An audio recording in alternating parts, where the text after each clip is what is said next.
그리고 기도하는 것, 보혈을 의지하는 것. 예. 여러분, 우리 가운데 이 용서라는 것을 주셨다는 것.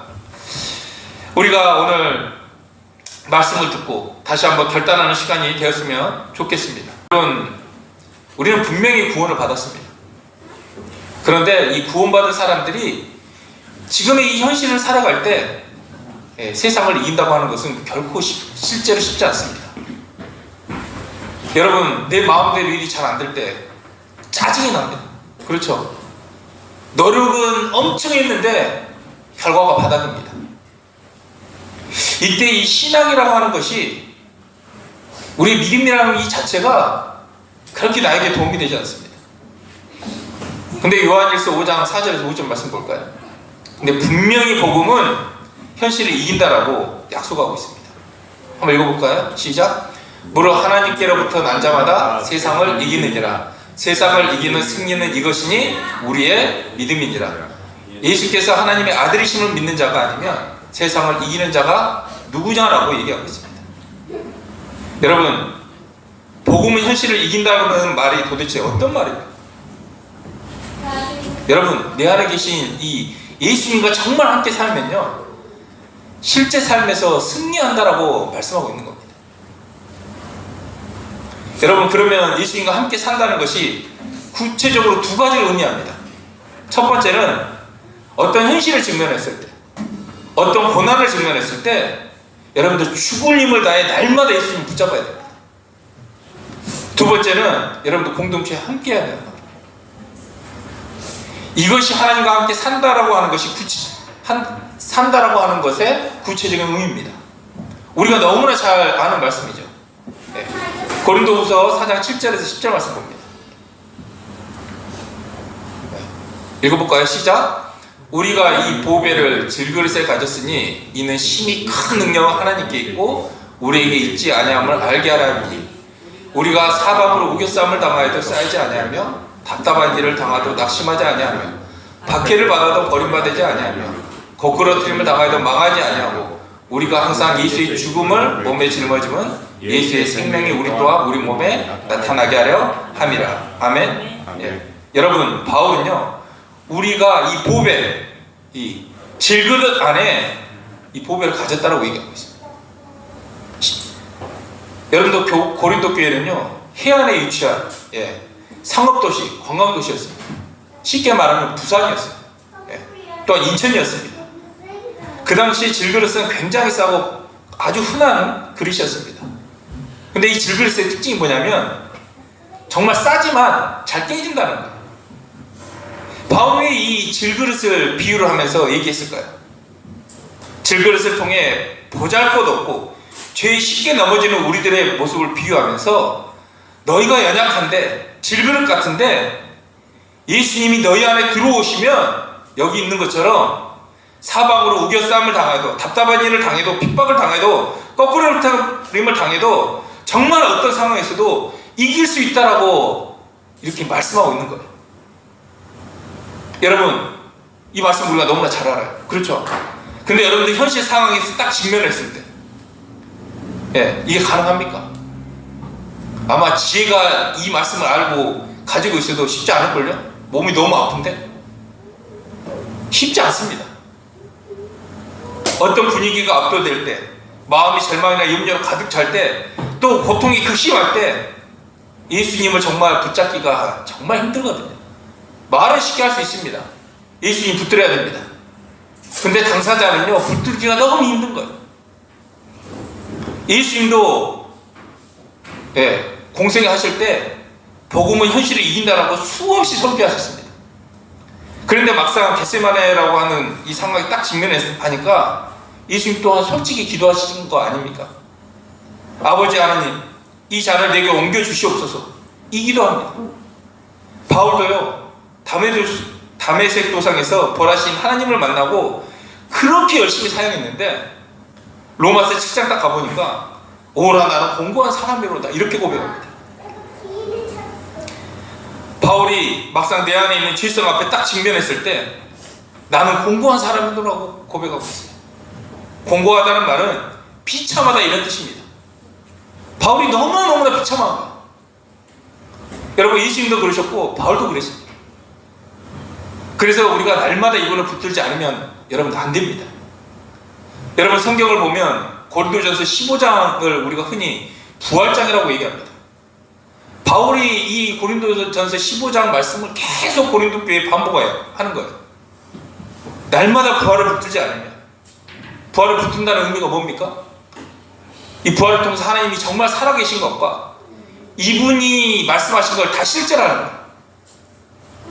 여러분, 날마다 부활을 붙들지 않으면, 현실 앞에 딱 직면하게 되면 여전히 그것을 넘어설 수 없는 상황이 되어버린다는 사실입니다.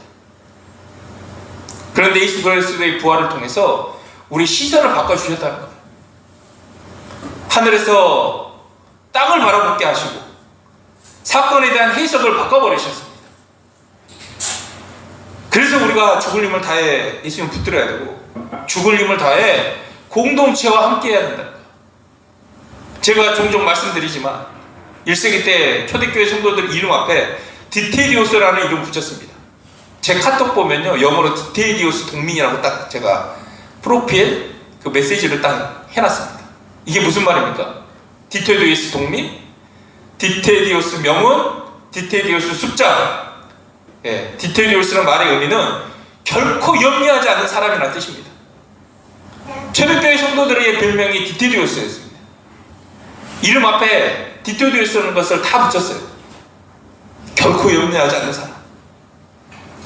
왜냐하면 왜 이렇게 초대교회 성도들은 이런 고백을 했을까요? 네. 이 사람들은요, 정말 예수님이 자신의 주인이라고 하는 거, 하나님이 자신의 아버지라는 사실을 진짜로 믿는 순간 그들은 염려를 다 부탁할 수 있었고, 비로소 염려에 대해서 해방할 수 있었습니다. 그리고 놀라운 삶을 살아갈 수 있었던 겁니다. 여러분들 여기에서 뭐 얄팍한 지식 가지고 우리 교회에서는 얘기 못하지 않습니까? 여러분, 이제는 실전입니다. 실전. 두 번째, 실전이에요. 실제 하나님과 여러분들이 함께 사셔야 된다. 초대교회 이 성도들처럼 정말 하나님과 함께 살아서 기쁘고 이 세상에서 줄 수 없는 모든 평안을 누리셔야 된다. 실전에 있냐는 거예요. 여러분, 복음이라는 게 제가 항상 뭐라고 그랬습니까? 하나님과 함께 사는 거라고 그러지 않았습니까? 그럼 함께 살기 위해서는 도대체 무엇을 해야 됩니까? 오늘 이 문제를 다루려고 합니다. 아모스 3장 3절 말씀, 제가 요즘 이 말씀 가장 많이 하거든요. 한번 읽겠습니다. 시작. 두 사람의 뜻이 같지 않는데 어찌 동행하겠습니까? 예. 동행에 대한 하나님의 마음과 나의 마음이 같아야 된다. 저하고 여러분들하고 마음이 같지 않으면요, 이 방향은요, 산으로 올라갑니다. 이제 하나님과 함께 사는 것을 얘기할 때 가장 중요한 게 뭐냐면, 밖에는 이게 돼야 된다. 요나의 표적 밖에는 이게 아니라 하나님과 함께 사는 것 밖에는, 이것 밖에는 없다라는 것이 우리가 먼저 돼야 된다는 사실입니다. 여러분, 하나님은 우리를 향한 어떤 마음밖에 없냐면 함께 사는 것 밖에 없다라는 거예요. 아멘 되십니까? 아멘. 여러분, 예수님이 이 선악과를 만들지 않았습니까? 우리가 오해하는 것 중에 하나가, 왜 하나님이 이 선악과를 만드셔서 나를 힘들게 하지? 왜 인류 전체를 힘들게 하실까? 선악과를 만들지 말고 그거 없이 그냥 이렇게 저렇게 잘 살면 되지 않을까? 우리가 이런 오해를 많이 합니다. 여러분, 선악과를 만들어야만 하나님이 인간과 인격적인 관계를 맺을 수가 있다는 거예요. 이것을 만들지 않고는 이 하나님과 인격적인 관계를 맺을 수가 없는 거예요. 그런데 만약에 이 선악과를 만들었을 때 인간이 죄를 선택하면 하나님이 죽을 각오로 이것을 만드셨다는 사실을 믿으시기 바랍니다. 예. 제가 이런 말들을 들으면서 이해가 되지 않는 부분들이 참 많았어요. 뭐 도대체 인간이 별 볼 일이 있다고. 이거를 만들 때 정말 인격적 관계를 맺기 위해서 이 성자 하나님, 당신이 죽을 것을 각오하면서까지 이렇게 만드셨을까? 뭐 나랑 관계 맺는 게 뭐가 좋아서?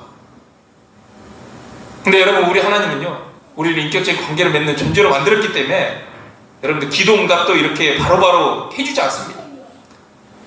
예, 우리 인간이 어떻게 보면 성장하기를 원하세요.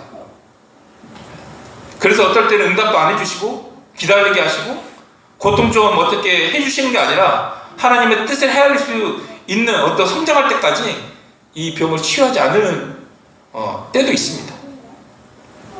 이렇게 우리가 인격적인 관계를 맺어 함께 살기 위해서 선악과를 만드시고 선악과를 선택하면 하나님이 죽을 것을 각오하고 만드셨다는 거예요. 뻔히 죄를 선택한 걸 아셨을 텐데, 예, 하나님께서는 정말 아들의 죽음보다도 양보할 수 없는 이 기쁨, 나와 정말 그렇게 함께 살고 싶은 마음 밖에는 없었다는 겁니다. 여러분, 선악과와 십자가를 통해서 우리 가운데 보여주신 하나님의 마음이 뭐냐면 인간하고 함께 살기를 원하는 그 마음밖에 없다는 거예요. 우리도 하나님과 함께 사는 것밖에 없는 마음이 되어야 됩니다. 그래야 여러분들 함께 살 수가 있는 겁니다. 여러분들, 우리 모든 그리스도인, 많은 그리스도인이요, 다 구원파 신앙을 가지고 있습니다. 하나님을 이용해. 내가 하나님 믿으니까 복받기를 원하고 건강하기를 원하고 또 제사만 받았으니까 천국 가는 이 보장을 딱 받았다고 생각하고 자기 마음대로 사는 거예요. 이게 여러분들 믿음입니까? 나는 아닙니까? 우리 다 그렇게 살아가는 거예요. 시시때때로 내 주관적인 마음으로 하나님 이용하고 끌고 다닌다는 겁니다. 여러분들 마음에 하나님과 함께 사는 것밖에 없습니까? 이분 없으면 못 살고 이분 없으면 죽을 것 같은 그런 마음으로 살아가십니까? 하나님은 나 없으면 죽을 것 같은데, 나가 하나님을 떠나면 정말 하나님 미칠 것 같은데 우리는 그런 마음이 아니라는 거죠. 두 번째, 함께 사는 것의 시작은 영접입니다. 여러분, 고린도후서 13장 5절 말씀 볼까요? 이 말씀도 우리가 주구장창하는 말씀입니다. 영접에 대한 말씀이에요. 시작. 너희는 믿음 안에 있는가? 너희 자신을 시험하고 너희 자신을 확증하라. 예수 그리스도께서 너희 안에 계신 줄을 너희가 스스로 알지 못하느냐? 그렇지 않으면 너희는 버림받는 자들이라. 여러분들 안에 예수 그리스도가 있습니까? 여러분들 그게 느껴지십니까? 이게 느껴지지 않으면요, 여러분 지식인 거예요. 교리인 거예요. 실전이라고 그러지 않았습니까? 여러분, 하나님이 내 안에 있다는 것을 믿는 것이 하나님과 함께 사는 삶의 시작이라는 거죠. 내가 주님, 당신을 모셔드립니다. 이제 함께 살겠습니다. 이 고백하고 딱 내 마음의 문을 열 때 이분이 훅 들어오셔요. 그래서 이제 예배를 통해서 말씀을 깨닫게 해주시고 감격도 주시고 내 의지를 들여 순종할 수 있는 도 주신다는 거예요. 이렇게 하나님이 영접했을 때 함께 사시는 겁니다. 여러분, 성경을 읽지 않습니다. 예배들을 드리지 않고 기도하지 않으면요, 내 안에 오신 이 성령께서 어떻게 여러분들 삶을 인도하시고 무슨 말씀을 하시겠어요? 여러분, 함께 사는 게 뭡니까? 서로 대화하면서 사는 거 아닙니까? 그런데 우리 안에 계신 성령님께서 말하고 싶은데 여전히 보고 듣는 것이 하나님 것이 없어요. 그러면 하나님 말할 수 없는 것이 하나도 없다는 겁니다. 여러분, 성경을 보면 하나님께서 우리 가운데 이 마음 가운데 주시잖아요. 예배가 없으면 하나님과 동행할 수 없습니다. 예배를 통해서 하나님이 동행할 수 있는 지정의를 통해서 하나님의 말씀을 깨닫게 하시고 찬양할 때 감격도 주시고 의지도 주셔가지고 우리가 나아갈 때 하나님 말씀대로 거룩하게 살 수 있는 그 욕망도, 그 힘도 주신다는 사실입니다. 우리 하나님과 함께 살기 위해서 첫 번째 무엇입니까? 밖에는, 하나님과 함께 사는 것 밖에는 없어야 됩니다. 이 마음이 있어야 됩니다. 두 번째는 이분을 모셔드려서 예배를 통해서 우리를 깨닫게 해주시고 감격도 주시고 또 의지도 주시는 것을 여러분들 아셔야 된다는 거예요. 세 번째, 하나님께서 나의 상황 속에 함께 하시고 나의 상황은 하나님께서 고르고 골라주신 것을 믿어야 됩니다. 여러분들, 이 말은요, 사람들이 쉽게 할 수 있는 말이 아니에요. 하나님이 당신의 아들을 이 땅의 십자가에서 그렇게 죽게 하신 그 하나님만이 우리에게 하실 수 있는 말씀입니다. 나를 자신의 목숨보다 사랑하시는데 지금 이 상황이 내가 힘들다고 이런 것이 아니라 하나님께서 나에게 고르고 골라서 주신 상황이라면 정말 그것을 내가 감당할 수 있다라고 하는 것을 말씀드리는 겁니다. 여러분, 베드로는요, 풍랑이 멈춘 뒤에 물에 뛰어드는 것이 아니었습니다. 폭풍이 멈춘 뒤에 요나가 바다에 빠진 것도 아닙니다. 불에 꺼진 후 세 친구가 불에 들어간 것이 아니라, 사대들이 잠든 후에 다니엘이 사저불에 들어간 것이 아니라, 하나님은 늘 그 상황 안에 계셨습니다. 어려움과 고난을 경험할 때 우리의 최대 간직단은 뭔지 아세요? 상황 밖으로 벗어나려고 하지만 하나님의 최대 간직단은 그 상황 안에서 하나님의 의지함. 힘든 상황 속에서 가장 지혜로운 것은 상황을 피하는 것도 이겨내는 것도 아니고 상황 안에서 하나님을 바라보는 것이라는 말씀을 드리는 겁니다. 여러분, 하나님의 최대 간직단은 좋은 상황이 아니라 깊은 관계인 줄 믿으시기 바랍니다. 네 번째, 여러분, 하나님의 인도하심을 믿지 않으면 하나님과 함께 살 수 없습니다. 지금까지 내 인생 가운데 하나님이 인도하신 줄 믿으십니까? 이거를 믿지 않으면 함께 살 수가 없는 거예요. 제가 요셉의 이야기를 좀 하려고 합니다. 우리 창세기 39장 5절을 보면요, 이렇게 얘기합니다. 읽습니다. 시작. 그가 요셉에게 자기의 집과 그의 모든 소유물을 주관하게 한 때부터 여호와께서 요셉을 위하여 그 애굽 사람의 집에 복을 내리시며 여호와의 복이 그의 집과 밭에 있는 모든 소유에 미친지라. 아멘. 하나님께서 요셉과 함께 하심으로 여러분도 어떤 일이 벌어집니까? 함께 사는 사람들이 다 형통합니다. 그 주인 애굽 사람의 집에 있으니 그 주인이 여호와께서 그와 함께 하심을 보며 하나님과 함께 하는 사람이 얼마나 형통한지를 그 사람들이 보게 하시는 거예요. 여러분, 하나님의 사람이 그 직장에, 그 다음에 그 가정에, 그 교회에 딱 들어가면요, 그 집단은 복을 받습니다.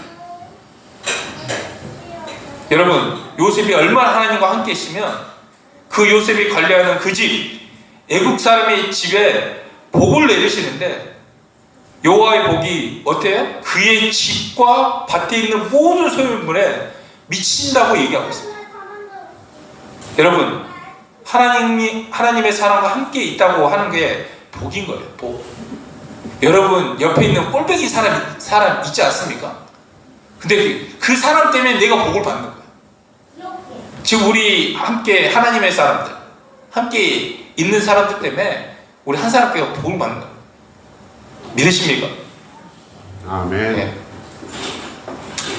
그런데 어느 날 빠밤, 보디발의 아내가 등장합니다. 이 보디발의 아내, 아주 나쁜 아줌마입니다. 10절에 어떻게 얘기합니까? 한번 봅니다. 10절. 여인이 날마다 요셉에게 청하였으나 요셉이 듣지 아니하여 동침하지 아니할 뿐더러 함께 있지도 아니하여라. 여러분, 이때 나이가 요셉이 17세였습니다. 그때 당시에는 다 결혼할 나이였죠. 근데 이 나쁜 아줌마가 요셉을 꼬십니다. 10절. 여인이 날마다 요셉에게 청하였으나 요셉이 듣지 아니하고 동침하지 아니할 뿐더러 함께 있지도 아니하더라 라고 얘기했습니다. 여기에서 뭐가 딱 꽂히냐면 여인이 날마다, 하루 건너서 하루가 아니라 요셉을 볼 때마다, 그리고 날마다, 요셉이 안 보일 때도 불렀겠죠? 날마다 아주 집요하게 유혹합니다. 여러분, 죄의 유혹이 그래요. 죄의 습성이 아주 집요합니다. 여러분, 우리 안에 있는 죄의 유혹이 집요하게 따라가요. 여러분, 하나님과 함께하는 사람은 듣지 않을 뿐더러 함께 하지도 않습니다. 아예 그 근처도 가지 않는 거예요. 12절 말씀 볼까요? 3주간 12절. 네, 있으면 시작. 그 여인이 그의 옷을 잡고 이르되 나와 동침하자. 그러나 요셉이 자기의 옷을 그 여인의 손에 버려두고 밖으로 나가네. 아멘. 여러분, 도망가는 거예요. 네. 하나님과 함께 있는 사람은요, 제 유혹이 엄청나게 집요하게 오잖아요. 하나님 사람은 교만해가지고 자기가 자신감 있게 맞짱 뜨면서 이긴 게 아니라 진짜 하나님 사람 도망가는 거야. 게임의 유혹이 온다 그러면 빨리 그 상황을 벗어나려고 부모님 옆으로 딱 가는 게 그 유혹에서 벗어나는 거예요. 여러분, 하나님과 함께하는 사람은 죄의 유혹을 이길 수 있는 비결은 맞짱 떠서 이기는 게 아니에요. 도망가는 것이 승리의 비결인 겁니다. 20절 말씀 볼까요? 이러다가 이 요셉이 어떻게 됩니까? 감옥에 갇힙니다.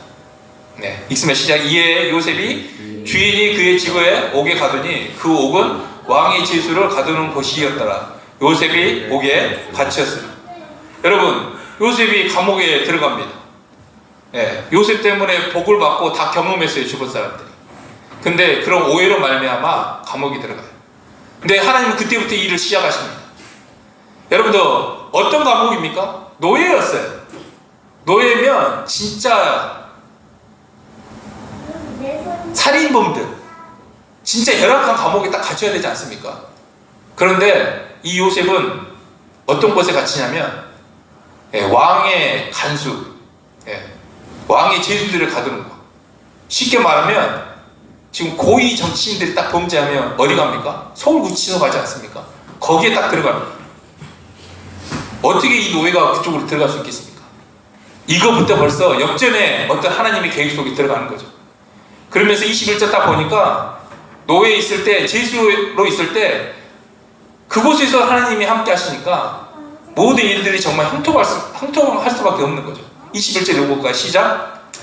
여호와께서 요셉과 함께 하시고 그에게 인자를 더하사 간수장에게 은혜를 받게 하시며, 감옥에 갔는데 하나님과 함께 하시니까 이쁨을 받는 거예요, 요셉이. 그러면서 22절 시작. 간수장이 옥중 제수를 다 요셉의 손에 맡김으로 그 재반 사물을 요셉이 처리하고. 쉽게 말하면요, 딱 감옥에 갔는데 감옥에서 간수장 역할을 하는 거예요. 23절 시작. 간수장은 그의 손에 맡긴 것을 무엇이든지 살펴보지 아니하였으니 이는 여호와께서 요셉과 함께 하심이라. 여호와께서 그를 범사에 형통하게 하셨느니라. 여러분, 얼마나 믿었으면 간수장이 여러분들 돌아보지도 않았다는 거예요. 살펴보지도 않았다는 거예요. 여러분, 여호와께서 요셉과 함께 하심으로 그의 범사를 형통하게 하셨다는 거예요. 여러분, 요셉이 갔던 이 감옥이라는 곳이 역전의 장소가 될 줄 누가 알았겠습니까? 여러분, 하나님이 우리들의 삶을 인도하실 줄 믿습니다. 얼마나 어려운 상황이라 하더라도, 지금 감옥 같은 상황이라 하더라도 그 감옥은 하나님의 시작임을 믿으시기 바랍니다. 여러분의 인생의 역전의 기회의 시간인 줄 믿으시기 바랍니다. 진짜 바꿔주세요. 하나님은 지금 이 상황을 하나님의 최고의 길로 바꿔주시는 겁니다. 나를 정말 하나님이 그렇게 형통한 자로 만들어 주신다는 사실입니다. 결론을 내리겠습니다. 여러분, 우리가 이제 복음이 현실 앞에 서면 정말 무너지는데, 승리할 수 있는 비결은 날마다 예수님 붙들어야 되고 공동체와 함께 있다는 거예요. 두 번째, 하나님과 함께 사는 것은 어떻게 해야 되냐? 첫 번째, 밖에는, 우리 소원이 하나님과 함께 사는 것 밖에는, 이거 밖에는 이게 돼야 된다. 두 번째, 영적. 주님을 내 안에서 말씀하세요. 깨닫게 하시고 감동도 주시고 의지도 주십니다. 진짜 모셔드리고 의식하면서 성령께서 여러분 깊은 깨달음도 주신다는 것을 여러분들 느끼셔야 됩니다. 세 번째, 지금 내 상황이 아무리 어렵다고 하더라도 감사하시기 바랍니다. 왜 감사하냐? 지금 나에게 허락하신 이 상황은 하나님께서 고르고 골라주신 상황이기 때문에 그렇습니다. 그리고 여러분들 삶을 지금의 감옥, 정말 지옥 같은 어떤 감옥의 상황이라 할지라도 요셉처럼 그것을 하나님이 역전의 장소로 사용하실 줄 믿으시기 바랍니다. 아멘. 마지막 두 가지가 뭐냐? 네, 기도와 보혈입니다. 여러분, 우리가 하나님의 뜻을 다 압니다. 네, 모르는 게 없습니다. 그래서 우리가 여러분들 하나님의 뜻대로 살지 못할 때가 참 많지 않습니까? 그래서 여러분들 기도가 필요하다는 거예요. 여러분, 우리 솔직히 하나님의 뜻을 몰라서 그렇게 못 사는 거 아닙니다. 뜻은 알지만 그 뜻대로 살기가 어렵지 않습니까? 그래서 우리가 기도하잖아요. 그래서 겟세마네 기도가 있는 겁니다. 기도해야만 하나님의 뜻이 나의 뜻이 돼서 그 뜻을 이룰 수 있는 힘이 된다는 거예요.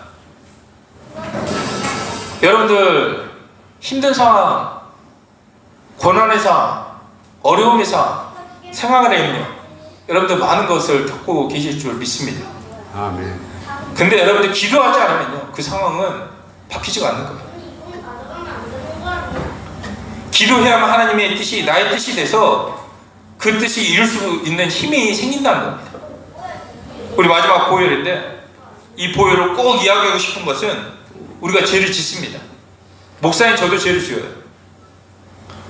넘어지지 않는 사람 이 세상 1도 없습니다. 더욱이 예수를 주로 믿는 사람들도 여러분들 죄를 짓습니다. 어쩔 수가 없어요. 그것은 성경에서 말하고 있습니다.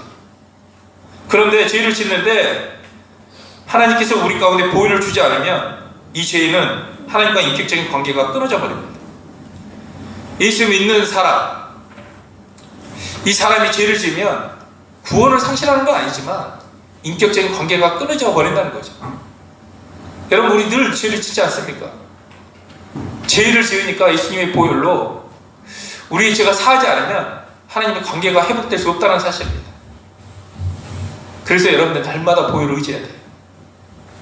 여러분들 보혈을 의지해야 된다. 이 개념이 좀 모호할 때가 참 많지 않습니까? 그래서 제가 기도하면서 보혈을 의지한다는 것이 여러분들 용서가 쉽지 않다는 것을 제가 알게 됐습니다. 여러분, 하나님께서 우리를 용서하실 때 사랑이 많으셔서 용서하십니까? 여러분, 우리가 오해하지 않기를 원합니다. 하나님은 사랑이시다. 이렇게 말을 하니까 내가 죄를 지어도 하나님은 사랑 그 자체이니까, 나를 사랑하시니까 내 죄를 용서해 주실 거야. 이딴 생각을 가지고 있다면 여러분들 오늘 이 시간 생각이 전환이 되어지길 원합니다. 하나님은요, 공의하는 분. 하나님은요, 하나님 자신도 이 법을 피해갈 수 없었습니다. 피 흘림 없이는 여러분들 사함이 없다라고 말씀했어요. 여러분, 우리를 용서하시는 이유는요, 예수님이 우리의 모든 죄값을 십자가에서 다 담당하시고 그 피로 말미암아 우리를 용서하시는 줄 믿으시기 바랍니다. 아멘. 하나님은 다 할 수 있다. 그러면 그냥 용서해 주시면 되죠. 왜 예수님을 보내주셔서 그 피 흘려서 우리를 용서하십니까? 하나님이 전능하다. 이것을 오해하지 않기를 원합니다. 하나님도 법 아래서 전능하십니다. 그런데 하나님 말씀을 뛰어넘어서 전능하시지 않으세요. 하나님도 그 자신의 법을 지키시는 분입니다. 제가 가끔 우리가 다 천국에 올라갔을 때 하나님 열받아가지고 다 내쫓으면 어떡할까 이런 염려한 적이 있습니다. 야, 어느 날 우리가 천국에 다 갔는데 같이 살다 보니까 이게 별로 마음에 안 든 거야. 네. 이놈은 별로 막 썩 마음에 기분이 나빠 그냥. 그래서 마음을 바꿔가지고 야, 너 다시 내려가지 마. 이렇게 생각한 적이 있습니다.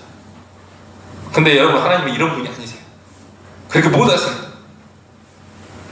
하나님은 우리 가운데 우리를 용서해 줄 수 있죠. 근데 그냥 절대 아닙니다. 예수님의 피 없이 용서가 되지 않습니다. 여러분, 그 법을 지켜서 하나님도 우리를 용서하시는 거예요. 그냥 용서하시는 거 아니라는 사실을 여러분들 인지하시기 바랍니다. 아멘. 그래서 보혈을 의지한다고 하는 것은 용서가 쉬운 것이 아니라는 것을 알게 하신다는 겁니다. 보혈을 의지한다 이럴 때, 내가 보혈을 의지합니다 이럴 때 그 용서가 쉽지 않다는 사실입니다. 두 번째는 뭐냐면, 하나님께서 보혈을 통해 우리 죄를 사하는 것은 너무나 기뻐한다는 사실이에요. 시편에 나와 있지 않습니까? 우리 죄를 용서해 주시는 게 당신이 너무 기쁘다는 게 다윗이 고백하는 장면이 나오지 않습니까? 세 번째는 보혈을 주신 목적이, 보혈을 주면 내가 용서받는 내 양심의 가책에서 벗어나는 것이 아니라 다시 하나님과의 관계 속으로 들어간다는 거예요. 여러분, 하나님과의 관계 속에 다시 들어가면 어떤 고백이 되어지냐면, 다시는 죄에 돌아서지 않겠다고, 돌아가지 않겠다는 결단하는 것이 보혈을 의지한다는 사실입니다. 여러분, 보혈을 의지한다는 것은 단순히 내 감정의 어떤 깨름직함, 그런 양심의 가책, 이것을 푸는 수단이 아니에요. 여러분, 보혈을 의지한다는 것, 절대로 다시는 죄로 돌아가지 않겠다는 결단이 보혈을 의지한다는 뜻인 줄 믿으시기 바랍니다. 그리고 보혈을 의지한다고 하는 것은 마지막이 뭐냐면, 인격적인 관계 속에 들어가서 그분의 용서함 속에서 다짐하고 결단하는 겁니다. 하나님, 다시는 죄에 돌아가지 않겠습니다. 다시는 돌아가지 않겠습니다. 결단하는 거죠. 물론 이렇게 결단하고 또 죄를 지을 수 있습니다. 그럼 또다시 앞에서처럼 용서가 쉽지 않은 거예요. 왜? 하나님이 우리를 용서할 수 있는 이유는 피 흘림 없이는 제사함이 없다고 이 법의 근거에서 예수님을 십자가에서 잡아놓으시고 그 피 때문에 우리를 용서하시는 그 법을 이루셨기 때문에 이 말씀을 하신다는 겁니다. 여러분, 이스라엘 백성들이요, 죄를 지을 때마다 짐승을 잡았습니다. 여러분, 내가 죄를 짓잖아요. 이것은 매일 한번 잡아보세요. 잡을 때마다 쉽지 않을 겁니다. 이 짐승을 죽일 때마다 쉽지 않을 겁니다. 우리 예전에 우리 그 신재용 목사님 그 제사에 관한 영상 보지 않았습니까? 여러분, 정수리에 칼을 이렇게 한 방에 찍어가지고 죽이는 게 아니라 정말 9번, 10번 찍어가면서 죽이는 거예요. 죽일 때 그 피가 자기 몸에 튀기고 그 내장과 이 소장의 냄새가 맡아가면서 죽이는 겁니다. 자기가 기르는 그 양이 자기를 쳐다볼 때 어떤 마음이겠습니까? 그래도 내가 한번 살아보겠다.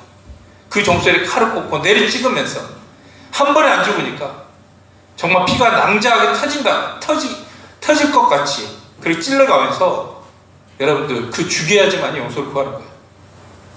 여러분, 죄사함이나 이 보혈을 의지한다는 게 쉽지 않는 여러분의 경험이 되면요, 여러분들 다시는 죄를 짓지 않겠다는 그 강력한 상황이 되는 겁니다. 무슨 말인지 이해 가십니까? 아직도 끊지 못하는 이 습관적인 죄, 음란하고 탐욕스럽고 세상을 쫓아 살아가는 이 죄악들, 하나님 기다리시고 용서해 주시겠다고 우리를 초청하시는 거예요. 말씀을 정리합니다. 여러분, 진짜 하나님께서 현실 앞에 서게 되면 이 두 가지를 붙들어야 됩니다. 하나는 부활을 붙들어야 되고 공동체와 함께 해야 됩니다. 그리고 우리는 내가 이제 이 땅 살면서 하나님과 함께 사는 이것밖에는 없습니다. 내 성공, 내 건강 다 필요 없습니다.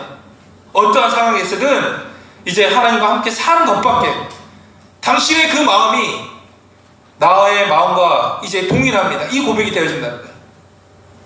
세 번째 영접이 뭡니까? 하나님 모셔드리고 진짜 함께 사는 겁니다. 하나님이 내 상황을 고르고 골라주신 이 상황이라는 거예요. 네 번째, 하나님 우리를 인도하신다는 거예요. 우리 지금 감옥 같은 이 상황에서 하나님이 역전의 시간의 장소로, 역전의 시간으로 우리를 끌어가신다는 이 사실을 믿으시기 바랍니다. 다시는 죄로 돌아가지 않겠다고. 여러분, 이 다짐이 인간의 신념이 이르지 않아도 됩니다. 다짐하셔도 됩니다. 진짜 하나님, 이제 죄에 돌아가지 않겠습니다. 하나님, 이 죄와 피를 끝까지 싸우겠습니다. 그럼 우리가 되게 하여 주시옵소서. 성령을 의지합니다. 오늘 이 시간 함께 기도할 때 하나님, 복음이 현실을 이기는 줄 믿습니다. 하나님, 이 약속이 우리 가운데 실제로 이루어지기 위해서 날마다 예수님이 살아계신 예수님을 붙잡기를 원합니다. 또한 공동체와 함께하기를 원합니다. 하나님, 이 복음이 현실을 이기는 이 하나님의 약속을 우리 삶에서 경험하게 하여 주시옵소서.